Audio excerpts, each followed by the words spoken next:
थोड़ी सी रिवीजन करके फिर इसके क्वेश्चंस पे जाते हैं। सबसे पहले हमने सस्टेनेबिलिटी का इंट्रोडक्शन सीखा था। आपके सामने ये जो 7 एक पिक्चर आ रही है, ये बेसिकली सस्टेनेबिलिटी की डेफिनेशन ही है। सबसे पहले ये introduction paper point of view के लिए तो कंपलसरी है ही नहीं। काम स्टार्ट कहां से हुआ था? 1713 से, जब एक जर्मन ऑथर ने लिखा था। उस वक्त ये किसी भी बिजनेसमैन ने नहीं लिखा था, ये जो जर्नलिस्ट टाइप लोग होते थे ना, उन्होंने इस चीज को पॉइंट आउट किया था कि जिस तरह से ये काम दुनिया में चलना शुरू हो गया है, इंडस्ट्री बढ़ना शुरू हो गई, रिसोर्सेज का इस्तेमाल होना शुरू हो गया, तो उन्होंने कहा कि अगर यही सिस्टम चलता रहा तो एक दिन ऐसा आना है। तो यार ये क्लास के बाद आकर रखते तो जो क्लास में चले जाओ, ठीक होगी बात।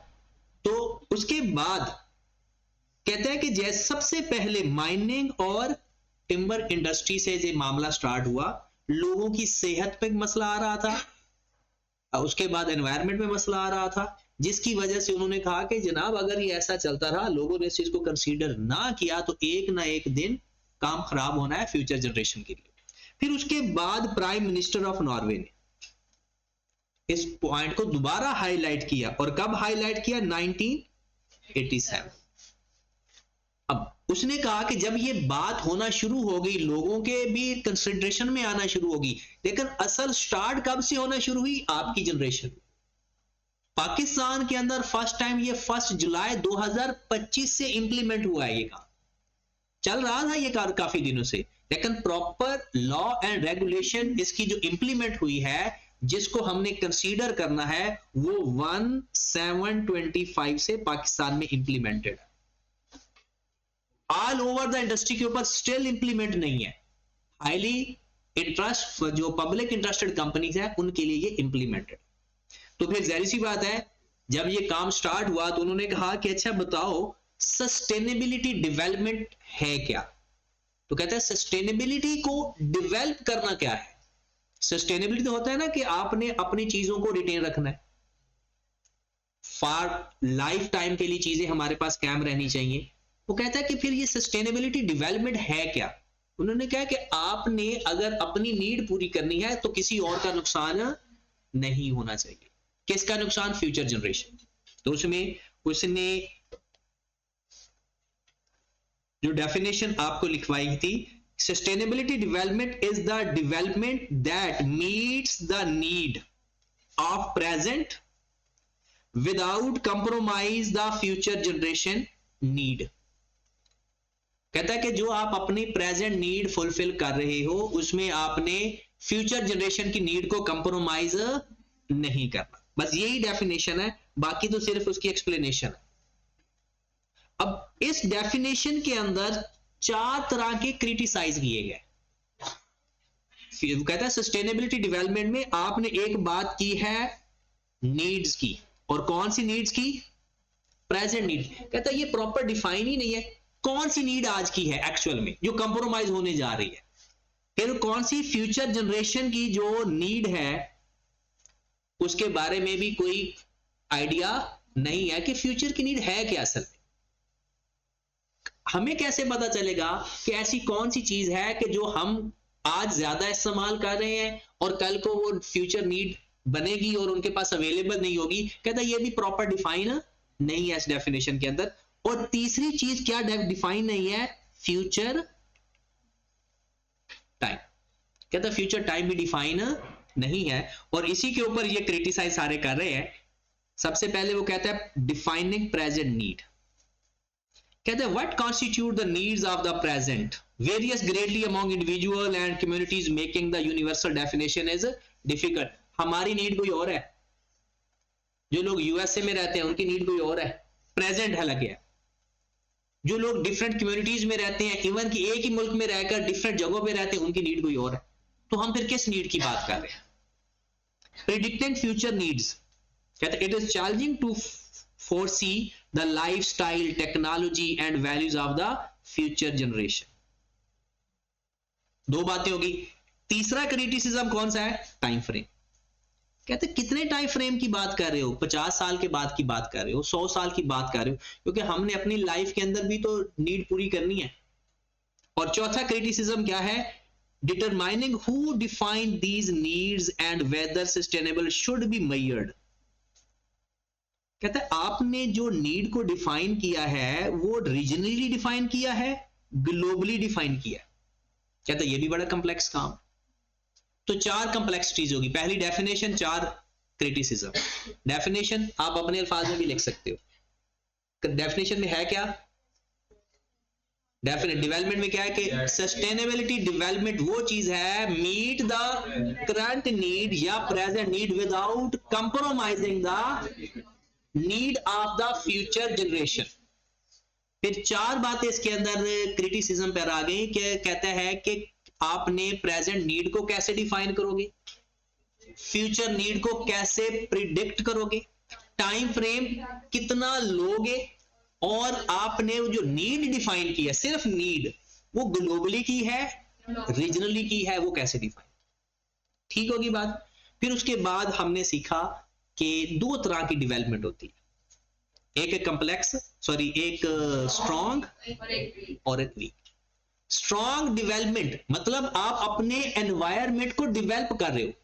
अगर आप नेचुरल रिसोर्सेज के साथ डेवलप करोगे, मतलब अगर आपने एयर क्वालिटी बेहतर करनी है, दरख्त ज्यादा लगाएंगे, ये स्ट्रॉन्ग सस्टेनेबिलिटी डेवलपमेंट है। अगर आपने एयर क्वालिटी को बेहतर करने के लिए, आपको शायद आइडिया होगा, कुछ लोगों ने घर के अंदर ऐसे स्कैनर लगवा दिए हैं जिससे एयर क्वालिटी बेहतर हो रही है। अब डीएचए के अंदर चले जाएं, बहुत सारे लोगों ने, जब ये एयर पोल्यूशन ज्यादा हुई थी तो बहुत सारे लोगों ने कुछ इस तरह की जालियां वगैरह लगवा ली थी जिससे एयर क्वालिटी बेहतर होगी। ये डेवलपमेंट क्या है, टेक्नोलॉजी की वजह से, इंफ्रास्ट्रक्चर की वजह से। इसे क्या बोलते हैं, ह्यूमन डेवलपमेंट। कहते हैं अगर आप अपने एनवायरमेंट को, अपने लाइफस्टाइल को, अपनी हेल्थ को इंप्रूव करते हैं विद द नेचुरल रिसोर्सेज, तो इसे हम क्या बोलेंगे, स्ट्रॉन्ग डेवलपमेंट। और अगर आप इसी डेवलपमेंट को बोलेंगे किस तरीके से, ह्यूमन। मिसाल के तौर पर आप बीमार होते हो, आप अपनी डाइट अच्छी कर लेते हो, दूसरा होता है आप मेडिसिन ले लेते हो। अब दोनों से आपकी सेहत ठीक होगी। अब अगर आप अपनी डाइट अच्छी करते हो, अपना खाना अच्छा करते हो, तो ये कौन सा होगा, स्ट्रॉन्ग डेवलपमेंट है। और अगर हम मेडिसिन से ठीक तो तब भी हो जाएंगे। और ये कौन डेवलपमेंट, ये भी है, लेकिन ये कौन सी है, वीक डेवलपमेंट। यहां पर अगर इसकी आप डेफिनेशन देखें, स्ट्रॉन्ग सस्टेनेबिलिटी, और नीचे उसके बारे में ये आप लोग अपने पानी को सिक्योर कर रहे हो दोनों केसेस में। तो ये कौन सा केस बन रहा है, और ये कौन सा बन रहा है ये दोनों डेवलपमेंट। यहां पर ऊपर डेफिनेशन लिखी हुई है, natural resources like clean air या water are irreplaceable and must be preserve at all cost. अगर आप प्रायोरिटाइज करोगे protection with natural capital over its substitutions, और अगर आप करोगे suggest the natural capital substitute by human made capital, ये जिसको मैं हाईलाइट कर लूं, ये इंपॉर्टेंट चीज है, सच एज टेक्नोलॉजी, इंफ्रास्ट्रक्चर्स, या as long as will be maintain. मतलब अगर आप अपने रिसोर्सेज को प्रिजर्व करोगे, अपने एनवायरमेंट को बेहतर करोगे with the natural capital. Natural capital क्या होता है, जैसे विटामिन डी अगर इंप्रूव करना चाहते हो तो सूरज की रोशनी, और अगर हमने ह्यूमन रिसोर्सेज से करना है तो वो एक कैप्सूल मिलते हैं, वो आप लो, उससे भी आपका विटामिन डी पूरा हो जाएगा। उसके बाद यहां पर उन्होंने इसके बारे में लिखा हुआ है, protecting the old growth mangrove, strong sustainability. ये जो ओल्ड ग्रोथ मैनग्रूव है ना, ये है, ये जो दरख्त लगे हुए नजर आ, ये अगर आप, मैंने कल भी बताया था कि अगर आप ये डिक्शनरी में ये वर्ड का मीनिंग देखेंगे तो उसका मतलब यही होगा कि साइडों पे दरख्त लगा देना। और दूसरा क्या है, exchange the concrete sea wall, ये कंक्रीट सी वॉल लग रही है। अगर इस तरह से आप अपना पानी प्रिजर्व कर रहे हो तो ये किस सस्टेनेबिलिटी में आएगा, है ये भी सस्टेनेबिलिटी, लेकिन इसको वीक समझा जाएगा। उसकी वजह क्या है, हर ह्यूमन डेवलपमेंट का कोई ना कोई बैक एंड पे शॉर्टेज जरूर है, नुकसान जरूर है। जैसे अगर हम ज्यादा मेडिसिन इस्तेमाल करना शुरू कर देंगे तो हमारा स्टॉमक में प्रॉब्लम आना शुरू हो जाता है। कोई भी ह्यूमन डेवलपमेंट है ना, जैसे मोबाइल एक बहुत अच्छी डेवलपमेंट है ह्यूमन डेवलपमेंट, लेकिन इसके नुकसान हमारे सामने है कि जितने इसके फायदे हैं इसके नुकसान उससे ज्यादा होना शुरू हो जाएंगे उन लोगों के लिए जो इसका सही डिसिप्लिन के साथ इस्तेमाल नहीं करते। उसके बाद हमने देखा था कि इंपॉर्टेंस क्या है। हमने इसकी इंपॉर्टेंस को 3 तरह से डिफाइन किया था। सस्टेनेबिलिटी डेवलपमेंट की इंपॉर्टेंस सोसाइटी के लिए, ऑर्गेनाइजेशन के लिए और एक प्रोफेशनल के लिए, फाइनेंस अकाउंटेंट के लिए कह लो। सबसे पहले सोसाइटी के लिए, ensure environmental balance, promote social justice, fosters economic prosperity for all. यहां पर हमने जो अपनी बुक में लिखा हुआ था उसके लिए इसे हम बोलते होते हैं विजुअल असाइनमेंट। इससे ये फायदा हो जाता है कि हमें पिक्चर से वो सारी चीजें साथ साथ बैलेंस हो रही होती है। दूसरा जो आपने याद करने के लिए है उसके लिए मैंने असाइनमेंट अलग से शेयर करनी है। आप चीजें यही हैं, याद कर लो, इसी से याद कर लो। लेकिन अगर आपको बुक फॉर्म में नोट्स चाहिए वो भी आपको अवेलेबल हो जाएंगे, वो पूरे चैप्टर के इकट्ठे। आपको ये जो प्रेजेंटेशन है ये मिलेगी टॉपिक वाइज, एक टॉपिक पढ़ेंगे उसके पास पेपर करेंगे। टोटल 4 टॉपिक्स है जिसमें से एक टॉपिक हमारा कंप्लीट हो चुका है। आज उसके पास पेपर भी करेंगे, कल मतलब जो नेक्स्ट क्लास हमारी होगी उसमें दूसरा टॉपिक पढ़ेंगे, उसके पास पेपर करेंगे। ठीक है, अब आ जाते हैं हमारे पास ऑर्गेनाइजेशन के लिए। सबसे पहले क्या था, कंपेटिटिव एडवांटेज, रेपुटेशन एनहांस होती है। ये किसकी बात कर रहा है, जो बंदा सस्टेनेबिलिटी डेवलपमेंट पर काम कर रहा है उसका फायदा सोसाइटी को क्या होगा, हेल्थ बेहतर होगी, एनवायरमेंटल इश्यूज कम होंगे और साथ साथ उसकी सोशल जस्टिस प्रमोट होगा, प्रॉस्पेरिटी ऑफ इकोनॉमिक्स। एक प्रोफेशनल के लिए क्या होगा, सबसे पहले रिस्क असेसमेंट में फायदा होगा।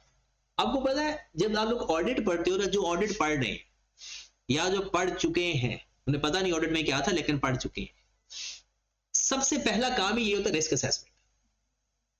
अब रिस्क असेसमेंट में क्या क्या हम देखेंगे कि जब एक प्रोफेशनल होगा उसको रिस्क असेस करने के लिए आसानी होगी कि अच्छा ये सस्टेनेबिलिटी ऊपर काम कर रहे हैं, इसका एक गोइंग कंसर्न को कम रिस्क है।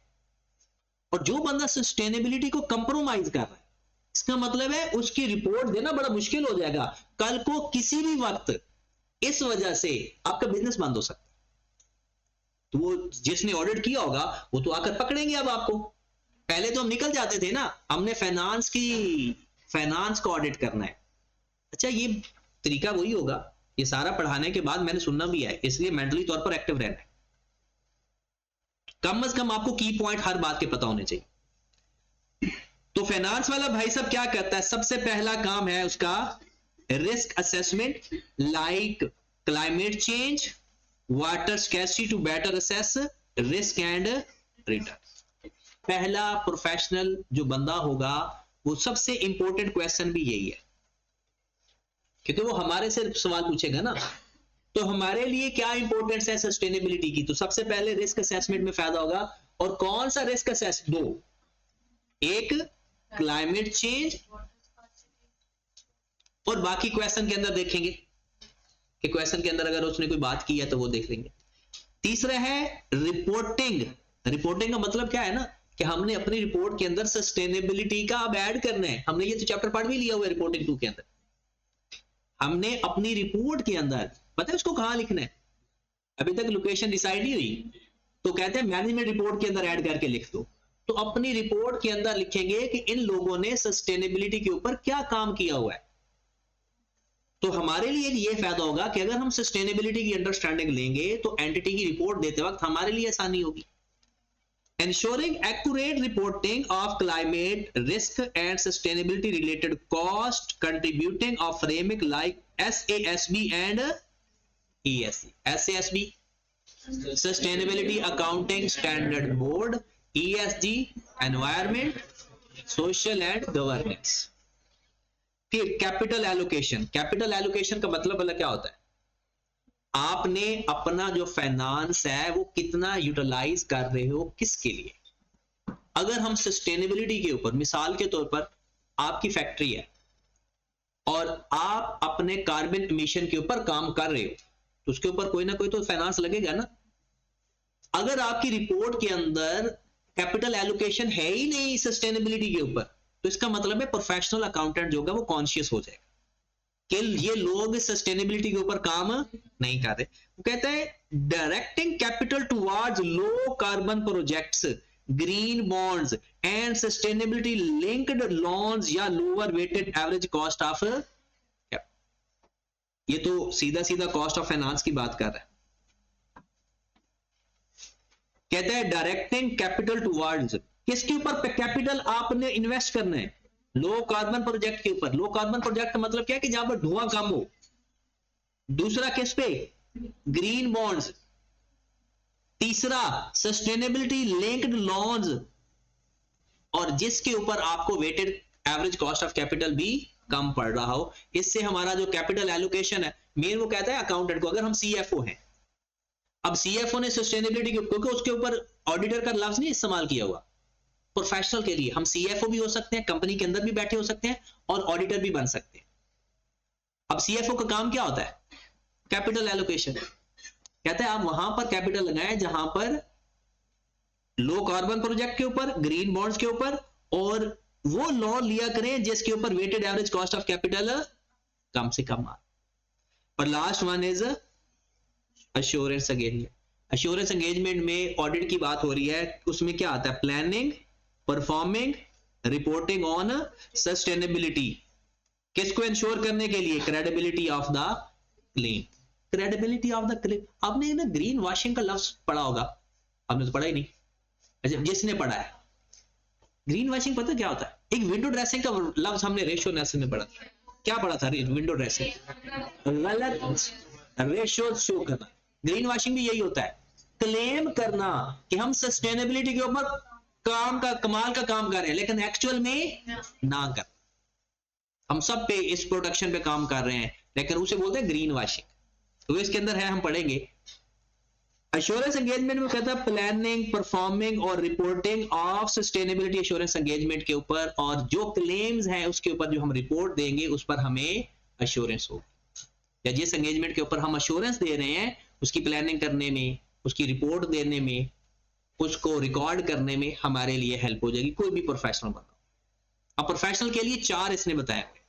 पहले रिस्क असेसमेंट, दूसरा accurate sustainability reporting, capital allocation, और चौथा है एश्योरेंस एंगेजमेंट। उसके बाद हमारे पास आ जाता है जो बंदा इसको फॉलो नहीं करेगा उसको क्या मसाइल। सबसे पहला मसाइल क्या होगा? उसके बिजनेस को रिस्क होगा। बिजनेस रिस्क उसको कहते हैं जिसकी वजह से आपके बिजनेस को नुकसान हो सकता है। कहता है failure of adopt to changing industry due to sustainability issue can render business model obsolete. आपका वो बिजनेस ही बंद हो सकता है। रेगुलेटरी एंड कंप्लायंस रिस्क, जाहिर सी बात है गवर्नमेंट ने कहा है आपकी फैक्ट्री में कोई ऐसे कॉर्बन टाइप चीजें नहीं होनी चाहिए। गवर्नमेंट ने कहा है कि ऐसा कोई काम ना हो जहां पर चाइल्ड लेबर हो। यह भी एक मसला है। ये भी चाइल्ड लेबर क्या है? कंप्लायंस है। और चाइल्ड लेबर पता है रिपोर्टिंग में नहीं आता, सस्टेनेबिलिटी में आता है, क्योंकि इससे सोसाइटी को नुकसान हो रहा है। वो कहता है inability to meet in evolving environmental and social regulation can lead the fine legal consequences and restricted market access. आपको शायद आइडिया होगा कि जो लोग बाहर चले जाते हैं ना वीजे के बगैर, वो डंकी लगा के, या वहां पर उनका वीजा एक्सपायर हो जाता है तो वो छुप छुप के काम करते हैं। इसका मतलब है उन लोगों को भी क्या है? Restricted market access. इसी तरह से अगर कोई इंडस्ट्री जहां पर चाइल्ड लेबर हो रही है या कुछ ऐसा काम हो रहा है जो इलीगल है, तो वो भी फिर खुल के काम नहीं कर सकते। तो एक तो उनको है ना बिजनेस रिस्क है कि बिजनेस के ऑपरेशन में प्रॉब्लम है, और दूसरा उसको कंप्लायंस रिस्क है। इससे क्या होगा? फाइन होगा, लीगल केस भुगतने पड़ेंगे।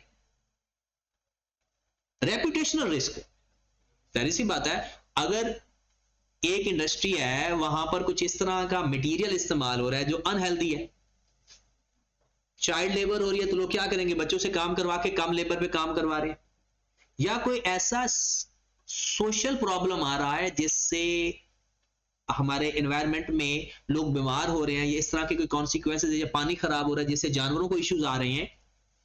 आपने शायद ये बात सुनी है या नहीं सुनी, एक दफा ये हमने रिपोर्टिंग में पढ़ी भी थी कि एक दफा एक ऑयल टैंकर ना पानी के अंदर ही ना डिस्पोज ऑफ यानी लीक हो गया था। अब उसकी वजह से वहां के जो सी एनिमल्स थे वो बहुत ज्यादा अफेक्ट हुए थे, और उसके ऊपर पता नहीं कितने बिलियन की पेनल्टी भी लगी थी, और उसने फिर उस सी एनवायरनमेंट को, पानी को साफ करने के लिए पता नहीं कितना केमिकल इस्तेमाल किया था, और ये बहुत बड़ी रिपोर्ट थी उस वक्त की, और वहां से तो मेन सस्टेनेबिलिटी का काम शुरू हो गया था। उसके बाद damage of reputation when stake holder perceive a lack of responsible action often linked to the green washing. कहता है फिर स्टेक होल्डर भी आपसे, देखिए आप का सबसे पहले अगर ये मसला है तो दूसरे वाला मसला भी स्टार्ट शुरू हो जाएगा, और पहले वाला भी। बार बार अगर आपको एक चीज आ रही है, आपके ऊपर रिपोर्ट आ रही है कि ये बंदे गलत कर रहे हैं, गलत कर रहे हैं, तो कल को अगर गवर्नमेंट एक्शन में आ गई तो कस्टमर तो कहेंगे ना आपसे, स्टेक होल्डर सारे कहेंगे, खास तौर पर इन्वेस्टर कहेंगे यार क्या कर रहे हो, कल को हमारा पैसा ना डूब जाए। ऑपरेशनल रिस्क, ऑपरेशनल रिस्क का ताल्लुक किस चीज के साथ है, बिजनेस के चलाने के साथ। कहता है sustainability related even like climate change या resources scarcity can hinder operational efficiency and output. ये सारे लिंक्ड है सारे। And last one is financial risk का ताल्लुक दो चीजों से है, नया पैसा मुश्किल से आएगा, और जो पैसा हमारी सेल वगैरह है वो कम हो सकती है, वहां से भी कैश फ्लो प्रॉब्लम आ सकती है। तो फाइनेंशियल रिस्क का मतलब कैश फ्लो प्रॉब्लम है। कहता है direct and indirect financial losses including remediational cost. ये क्या है रेमिडेशनल कॉस्ट, पेनल्टीज वगैरह। जब हम एक सस्टेनेबिलिटी डेवलपमेंट को फॉलो नहीं कर रहे, पेनल्टीज वगैरह पड़ सकती हैं। फिर रिड्यूस इन्वेस्टर कॉन्फिडेंस, और हमारे रेवेन्यू भी लॉस हो सकता है। यहां तक हमने कल पढ़ा था। एक और चीज ये regulatory and compliance risk in action में ये कुछ एग्जांपल लिखी हुई है, और सबसे पहले यहां पर कुछ लोगों की ये क्या कह सकते हैं, जो भी कह सकते हैं, इसके ऊपर ना एक लॉ एंड रेगुलेशन अप्लाई हुआ। ये अब ना रेगुलेटरी और कंप्लायंस रिस्क इन एक्शन की बात हो रही है कि अगर हम ये नहीं करेंगे तो हमारे ऊपर क्या मसला हो सकता है। तो ये एक स्टोरी भी साथ साथ ऐड हुई है कि गवर्नमेंट ने ऐलान किया कि आपने अपने हर सिगरेट के पैकेट के ऊपर ये एक फ्रेज लिखना है। आपने देखा होगा कि एक तो लिखा हुआ था ना कि खबरदार तंबाकूनोशी सेहत के लिए मुज़र है, ये। फिर बाद में उन्होंने कहा था कि उसके ऊपर ना वो एक साइन तस्वीर बनाई थी बड़ी गंदी सी, वो जो कैंसर की, तो उन्होंने तस्वीर वो भी, फिर जिन जिन लोगों ने नहीं किया था ना उनकी कंपनी को उन्होंने बंद कर दिया था। और ये कहानी इसमें लिखी हुई है।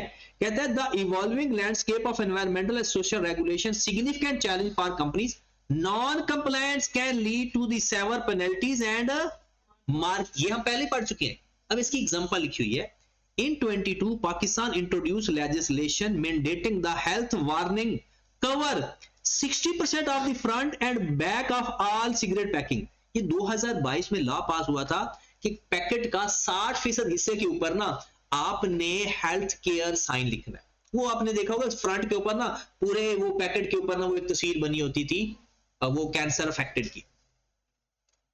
उसके बाद वो कहते हैं this regulation aim to address the public health concern, companies failing to comply with these packing regulation faced hefty fines, product seizures, even a ban from selling non-compliant stock। उन्होंने कहा अगर जिसके ऊपर ये तस्वीरें नहीं है वो आप बेच भी नहीं सकते। कहते हैं this example highway to regulatory change। उसके बाद reputational risk and green washing। reputational risk मतलब कहता है अब बात कुछ और कर रहे हो, आप कह रहे हो कि हम सस्टेनेबिलिटी डेवलपमेंट पे काम कर रहे हैं और एक्चुअल में ना करना उसे बोलते हैं green washing.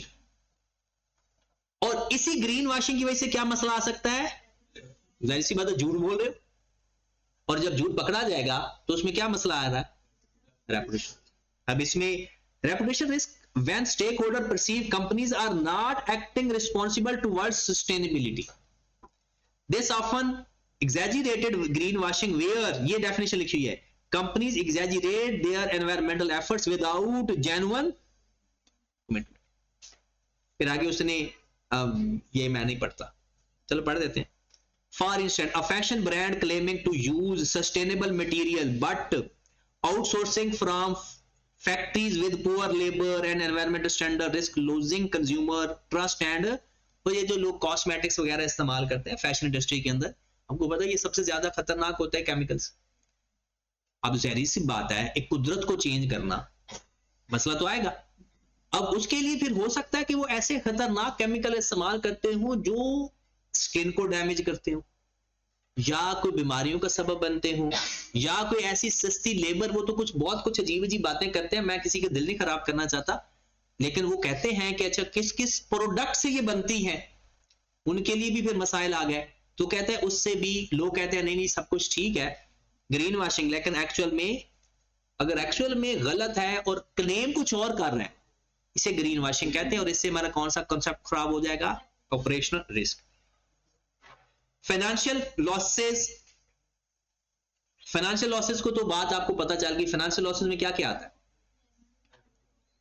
Direct and indirect revenue, investor confidence loss revenue due to operational disruption भी आ सकती है. यहां पर उसने लिखा भी हुआ है कि a stock example in the 2010 British petroleum deep water horizon oil spill. ये उसने ये एग्जांपल, ये 7 एग्जांपल भी लिखी हुई है. ये 2010 में ऐसा हुआ था कि ब्रिटिश पेट्रोलियम, जो कि दुनिया में सबसे बड़ा पेट्रोलियम सर्विस थी, कहते हैं कि horizon oil spill which resulted in billions of dollars in penalties and major loss in share holder value. वो कहते हैं this incident serves a powerful reminder of the financial and operational consequences of neglecting environmental responsibility. कहते उन्होंने एहतियात नहीं की, जिसकी वजह से पता नहीं. पहली बात तो यह है कि जो ऑयल स्पिल हो गया था वो इतना ज्यादा था, फिर उसके ऊपर पेनल्टीज वो अलग से. ये हमारा है टॉपिक नंबर 1. इस टॉपिक नंबर 1 में ओवरऑल हमने जो पढ़ा है ना, पहली चीज पढ़ी सस्टेनेबिलिटी डेवलपमेंट की डेफिनेशन, फिर हमने उसके ऊपर क्रिटिसिज्म पढ़ा, 4 क्रिटिसिज्म पढ़े, फिर हमने उसकी 2 टाइप्स पढ़ी, स्ट्रॉन्ग और वीक.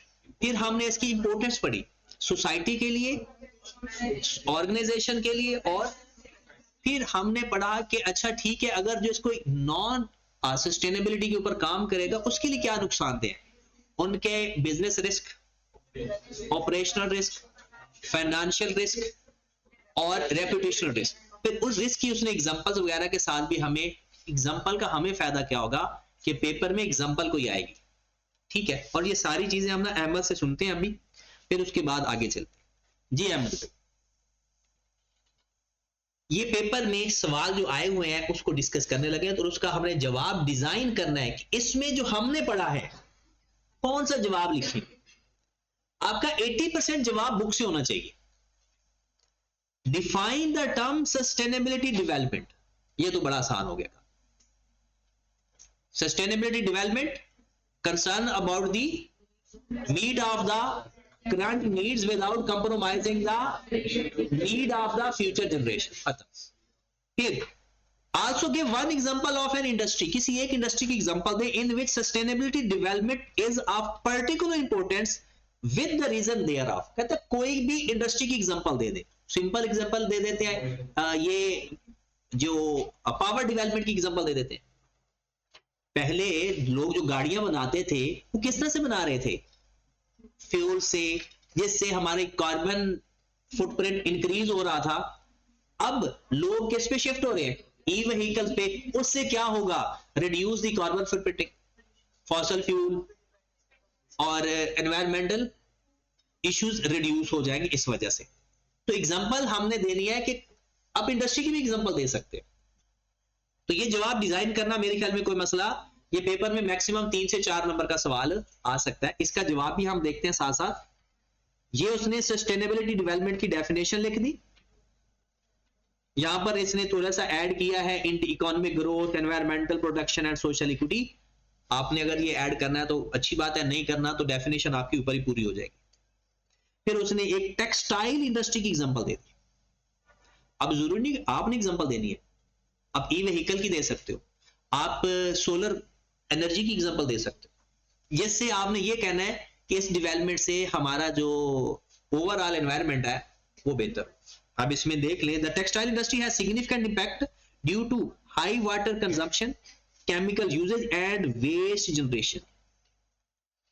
टेक्सटाइल इंडस्ट्री की एग्जांपल है ना, ये तो था कि उसने जो इस्तेमाल करना है। आगे, therefore adopting sustainability practice such as water recycling, eco-friendly dyes and ethical labor policy, ये चोरी करने हैं जवाब, अपनी वोकैब बढ़ानी है वहां पर। ये जवाब हमारी वोकैब इंक्रीज करेंगे। कोई भी इंडस्ट्री है इस टाइप की, अगर वो सस्टेनेबिलिटी अडॉप्ट करेगी तो उससे फायदे क्या होंगे? वाटर रिसाइकलिंग का issue, eco friendly dyes and environment और एथिकल लेबर पॉलिसी। कहते हैं इससे होगा क्या? Is crucial to reduce environmental degradation and promote social wellbeing. चलो ये तो सवाल था सीधा सीधा। अब सवाल आते हैं सिनेरियो बेस पे। आपने सिर्फ ये जज करके बताना है हमने जवाब कौन सा लिखना है जो आज पढ़ा है, ठीक है? जो सोने वाले हैं वो उठ जाए। A global manufacturer of consumer electronic, including smartphones, laptops, and other personal devices, has continued to focus slowly on profit maximization without considering sustainability practice. क्या था? ये सिर्फ प्रॉफिट मैक्सिमाइजेशन की तरफ जा रहे हैं, सस्टेनेबिलिटी डेवलपमेंट को consider. The organization has ignored emerging environmental regulation. Organization has ignored emerging environmental regulation. इसका मतलब है कंप्लायंस का इशू आ रहा है। Failing to incorporate eco-friendly practices in manufacturing process, ये कौन सा है? रेपुटेशनल रिस्क आ रहा है। Recently, regulator body has started implementing strict environmental laws, and failure to comply with these regulations could result in significant consequences. Identify and explain the most immediate risk faced by the company due to its failure to adopt the sustainable business practices. Provide justification.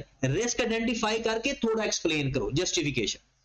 क्यों आपने कह दिया? अच्छा बताएं, एक तो reputational risk हमें नजर आया, कंप्लायंस का रिस्क नजर आया, और बिजनेस रिस्क भी कह सकते हैं, लेकिन उसने कौन सा पूछा है? Most immediate risk. पहले आपने ऑलमोस्ट रिस्क वहां से उठाने। यहां पर फाइनेंशियल रिस्क लिख सकते हैं, मोस्ट इमीडिएट।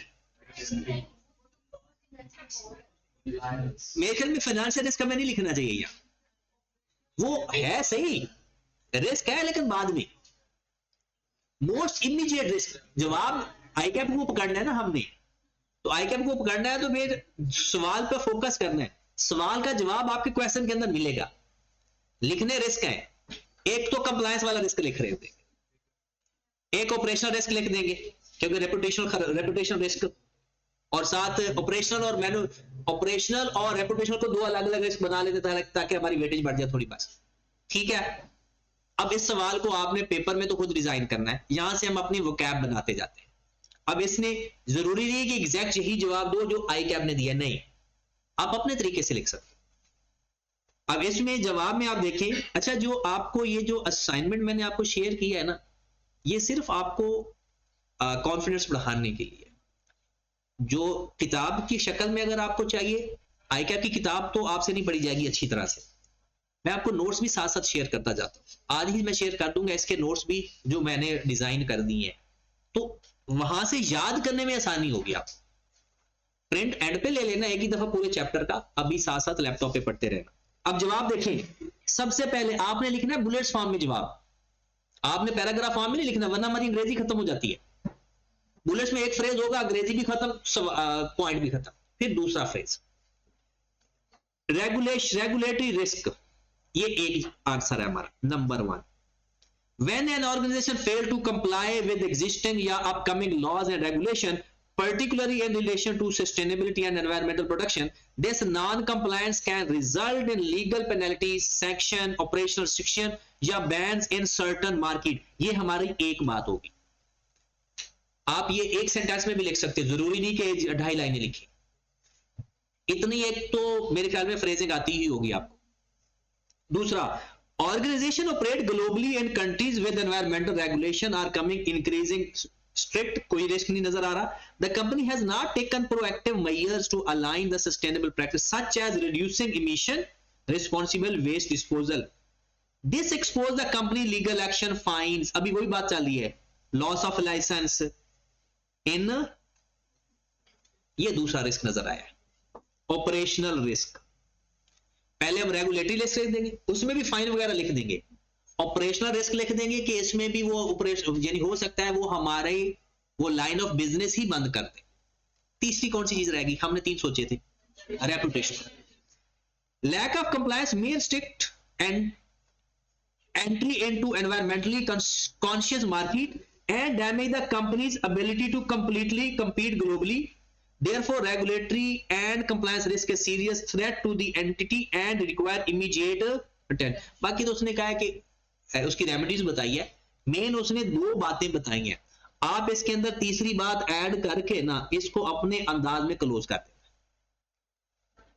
करना। ये सवाल आपने खुद करना है, बुक से लिखना है, बुक की वर्डिंग प्रोड्यूस करनी है, सॉल्यूशन वाली वर्डिंग प्रोड्यूस नहीं करनी, लेकिन हमने सिर्फ आइडिया लगाना है कि अच्छा इस सवाल का जवाब किस हद तक हमने लिखना है।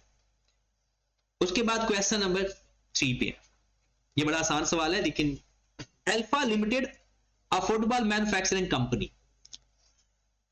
claims to adopt sustainability business practicing and promote sustainability through its marketing campaign. क्या कह रहा है वो, क्लेम कर रहा है, फुटबॉल कहता है मैं सब कुछ कर रहा हूं। However, investigation have revealed that some of the company's suppliers are significantly contributing to environmental damage and also involved in child labor. Environmental damage, मतलब सप्लायर तो कह रहे हैं कि ये एनवायरमेंटल डैमेज में इन्वॉल्व है और चाइल्ड लेबर है, और आप कह रहे हो कि सबसे पहले अगर सोल्यूशन हमने जर्नल देना है तो इसमें ग्रीन वॉशिंग का जिक्र कर देंगे तो वो खुशी से वैसे पागल हो जाए। चेक करने वाला कहता है कि इसने वो चीज पकड़ ली है। ऊपर क्या लिखा हुआ है, company claims to adopt sustainability business practice, और बाद में क्या पता चल रहा है, ऐसी ऐसी प्रैक्टिस में शामिल है जैसे एनवायरमेंट डैमेज हो रहा है और चाइल्ड लेबर सोशल में मसला आ गया, और ये क्लाइमेट एनवायरमेंटल डैमेज में डायरेक्ट एनवायरमेंट डैमेज हो रहा है। उसने सवाल ये आपका सारे के सारे ना सीफ ऐप से क्योंकि पिक कर उसने उठाकर इधर लिखा है, तो इसलिए वो सारे सवाल भी उसने वही से पिक किए हैं। कुछ एसीसीए के क्वेश्चन है, ये आई कैप की बुक के ही सारे सवाल है। सबसे पहले उसने क्या कहा है, डिफाइन टर्म ग्रीन वॉशिंग। क्या लिखेंगे ग्रीन वॉशिंग में, कि कंपनी क्लेम जो कर रही है सस्टेनेबिलिटी डेवलपमेंट में, एक्चुअल में वो काम नहीं, प्रैक्टिस में नहीं। Identify and explain whether alpha limited involve in green washing और नॉट। ग्रीन वॉशिंग में इन्वॉल्व होने का मतलब क्या है, कि वो गलत काम कर रही है, तो बिल्कुल इन्वॉल्व है। आखिरी सेंटेंस लिखकर देखेंगे, ये देखो जी एनवायरमेंट डैमेज भी कर रही है और लेबर पर भी काम हो गया। Explain how non sustainability practice of supplier could impact alpha limited. Non compliance का, अब एक तो रेपुटेशनल रिस्क सबसे बड़ा रिस्क, ऑपरेशनल रिस्क, इसमें फाइनेंशियल लॉस लिख सकते हैं। मतलब क्यों, इन्वेस्टर का कॉन्फिडेंस खराब हो जाता है, और जब इन्वेस्टर का कॉन्फिडेंस खराब होगा तो आने वाले दिनों में इन्वेस्टर पैसा अपना निकाल लेगा या नया इन्वेस्टर आएगा ही नहीं। रिस्क वही है, वो है कौन से भला, अहमद। सबसे पहला रिस्क क्या था, स्ट्रेटजीज एंड बिजनेस रिस्क। दूसरा रिस्क क्या था, कौन सा, रेगुलेटरी एंड कंप्लायंस रिस्क। तीसरा रेपुटेशनल एंड ऑपरेशनल रिस्क। इकट्ठा कर दो या अलग अलग कर दो। और चौथा फाइनेंशियल रिस्क। ठीक है, अब इन रिस्क में से ही हमने कोई ना कोई रिस्क लिखना है। अब मसला है ग्रीन वॉशिंग वाला। ग्रीन वॉशिंग में सबसे पहले आपने लिखना है, एक फाइनेंस भी लाजमी लिखना है क्योंकि इन्वेस्टर का कॉन्फिडेंस खराब हो रहा है। कंप्लायंस रिस्क भी आ जाएगा चाइल्ड लेबर की वजह से, वो तो हर जगह मुझे लगता है आ जाएगा। और उसके बाद रेपुटेशनल, बिजनेस रिस्क आ सकता है या नहीं, बिजनेस रिस्क तो आ सकता है, एंड पे आकर के हो सकता है हमारे ऑपरेशन ही बंद हो जाए। अब आई कैप का जवाब, ग्रीन वॉशिंग की डेफिनेशन आपने लिखना है, और यहां पर आपने देखा यस लिख नजर आ रहा है, और आगे वो सेंटेंस है, हमने आखिर में लिखना है डैमेज द ब्रांड रेपुटेशन। कौन सा रिस्क नजर आ गया, reputational. Land and lead the protection legal and, इस तरह की वर्डिंग जरूरी ही नहीं है, वर्डिंग अपनी बुक से रटा लगा लो चाहे, लेकिन लिखना क्या है, मेन ये प्रॉब्लम है। जो लोग कहते हैं ना रट्टा लगाते हैं फिर भी फेल हो जाते हैं, खासतौर पर ये ऑडिट बदनाम हुआ इस मामले में। मसला यह है आप सही लिखते हो, लेकिन जो ICAP ने पूछा होता है ना वो नहीं लिखते हो। तो मेन बस ये है कि लिखना क्या है। हाँ जी, थोड़ा सा एक अच्छा सवाल है ये नहीं, इसके टोटल ना आपके पहले 7 क्वेश्चन है, वैसे मैंने अलग कर दी है इसके 7 सवाल, बुक से अलग कर दिए, जो आपको मैंने असाइनमेंट भेजनी है ना उसके अंदर ये पूरा टॉपिक 1 उसके सवाल है पूरे, बस MCQs टाइम नहीं मिला। मैं इसके MCQs भी आपको, MCQ से ये फायदा होता है कि सही जजमेंट हो जाती है। हाँ जी, Hitech Limited a technology company has started adopting sustainable practice by reducing carbon emission, minimizing waste, ensuring ethical labor practices। ये अच्छा करने जा रही है बुरा? The initiative has led to increase investor confidence। कहता है मसला क्या था, क्यों हम कर रहे हैं? Improved public perceptions and long-term cost saving। The finance team is actively involved। ये कौन है? Finance team is actively involved in measuring environmental impact and reporting sustainability performance। कहता है identify and explain the importance of sustainability for society, for organization, for finance। अच्छा, paper में सवाल देने का, जवाब देने का स्टाइल आपने बार बार लिखना है हाईटेक लिमिटेड। हाईटेक जवाब भी आएगा, लेकिन जहां वह लफ्ज एंटिटी इस्तेमाल होता था ना, हाईटेक को ये हो जाएगा, इस कौन सोसाइटी के लिए क्या फायदा होगा, और उस हाईटेक को क्या फायदा होगा, ऑर्गेनाइजेशन ही लिखेंगे हाईटेक को क्या फायदा होगा, हाईटेक के प्रोफेशनल्स को क्या फायदा होगा, उसके CFO को क्या फायदा होगा। ये बातें सारी हमने एज इट इज करनी है, लेकिन नाम क्या इस्तेमाल करना है, हाईटेक। ये मेरे ख्याल में ये तो रटा ही है सीधा। 5वें पे चलते हैं, ये रटा नहीं है, ये आयशा को नहीं देखना, AZ केमिकल को देखना। 5वां क्वेश्चन मतलब पहले identify and explain any two risk. इसका मतलब है क्या बात आ रही है, for ignoring the sustainability and setting up the new production plant in Indonesia. अब ये जो इंटरेस्टिंग बात है ना, वो कहता है टू रिस्क। अब रिस्क हमारे पास 4 है, 4-5 तो हमने पढ़े है ना, बिजनेस रिस्क है, फाइनेंशियल रिस्क है, रेपुटेशनल रिस्क है, लीगल एंड कंप्लायंस रिस्क है। हमने आइडेंटिफाई करना है गिवन एंटिटी को कौन से रिस्क इन्वॉल्व। इधर अब कहा AZ Chemical Limited is a Pakistani medium-sized chemical manufacturing company which supplies industrial chemical to the textile, agriculture and pharmaceutical industry। ये उसका इंट्रोडक्शन है। In 24, AZ Chemical sought to enter into new market by setting up the new production plant in the Indonesia। अच्छा, मैं आपको पहले बता देता हूं, जब भी आप नई जगह, नए मुल्क में जाएंगे ना, तो आपको एक रेगुलेशन का रिस्क आएगा। क्यों? क्योंकि वहां उस मुल्क के अपने रेगुलेशंस होंगे, आप उसको मीट कर पाते हो या नहीं कर पाते। एक रिस्क तो कंफर्म ये होता है, और ये मैं आपको कह रहा था ना, ये मुकायब है आपकी, ठीक है। उसके बाद वो कहता है despite having no prior experience in the country, experience भी नहीं है तो ऑपरेशनल रिस्क भी हो गया। जब एक्सपीरियंस ही नहीं है तो ऑपरेशनल रिस्क तो आएगा, क्योंकि आप सही तरह से उसको चला पाते हो या नहीं चला पाते। 2 रिस्क हो गए, और उसने भी 2 ही वैसे तो कहे हैं, हम देख लेते हैं। Unfortunately the management miscalculated the detail of the region legislation laws. उसने खुद भी कह दिया miscalculated detail of region legislation dealing with the local ecological law. ये भी कंप्लायंस है। इकोलॉजिकल वैसे किसे कहते हैं, environmental. Hostile rivalry from the well established local player. Furthermore, अच्छा जी, लोकल प्लेयर से हमारी कंपटीशन भी है। ये कौन सा रिस्क है, ऑपरेशनल रिस्क है। ये भी आपको कंपटीशन मिलेगा ना, तो आपकी ऑपरेटिंग जो एफिशिएंसी है उसको प्रॉब्लम। अभी तक 2 ही रिस्क चल रहे हैं, कंप्लायंस और एक operational. Furthermore, local protest concerning environmental issues coupled with the extended waiting period for regulatory approval great hinders progress of the। ये है आपका ऑपरेशनल रिस्क, और ये है आपका, इन वर्ड्स को ही इस्तेमाल करके आपने आंसर देना है। एक आप लिख दो कंप्लायंस रिस्क और वर्ड क्वेश्चन से उठाओ, जहां जहां वो कंप्लायंस रिस्क की बात जिक्र कर रहे हैं, और दूसरा ऑपरेशनल लिख दो, और जहां जहां पर ऑपरेशनल फर्क आ रहा है, बिजनेस रिस्क भी लिख सकते हो वैसे। इसका जवाब ICAP ने क्या दिया वो देख लो। लो जी, रेगुलेटरी एंड, और अब देखना एज इट इज सवाल से जवाब देना होता है इसका, सिनेरियो का जो बंदा वो सिनेरियो पिक करके उसका जवाब देना जानता है ना, उसका कोई थ्योरेटिकल पेपर ना फेल नहीं होता, खास तौर पर ये वाला। क्या लिखा हुआ है, AG chemical limited fail to assess the complexity of environmental and industry regulation in Indonesia, this has delay in the obtaining necessary approval, increasing uncertainty, ये उसने उसका लिख दिया रेगुलेशन का। ऑपरेशनल में secondly the company is facing operational risk, क्यों, lack of experience, and then which has lead to poor planning, and बाकी तो अपनी लाइन है, protest from local communities and insufficient engagement of local stakeholder disrupted the operation of the project।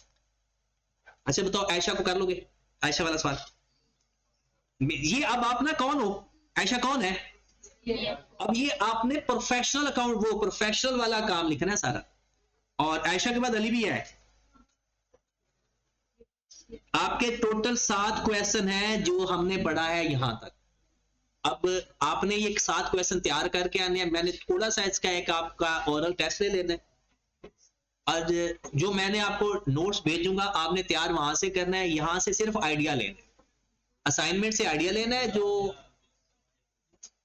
नहीं कल छुट्टी है तसल्ली से, ठीक है, ओके जी, अल्लाह।